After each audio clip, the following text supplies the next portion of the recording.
Was it right around this time that you and Kanye were working together? And I remember you talked about the polycarbonate Jesus pieces that you were making the for plastic him. Ones, yeah. And you were saying how that was the biggest bag you ever fumbled. It could have been $100 million. I mean, it really could have. So if you do the math, at the time, Jesus pieces were the biggest they've ever been in history. They were enormous. Now, mind you, nobody had these Jesus pieces. Our cost on these things were $75. It's a lot of money for fucking plastic. Yeah. Now, mind you, if we found a better factory somewhere in China, but at the time, there was copper on the back of it to make it heavy, the way it looked and everything else. We had the injection molds, had everything ready to go. There was an office on Fairfax.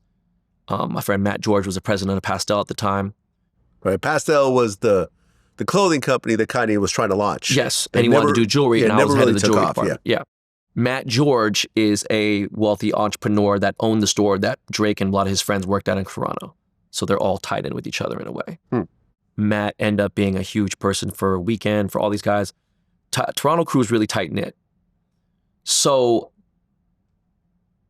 I'm like, dude, we're going to fucking destroy this. Now, mind you, this was a time when you could have sold these for $1,000.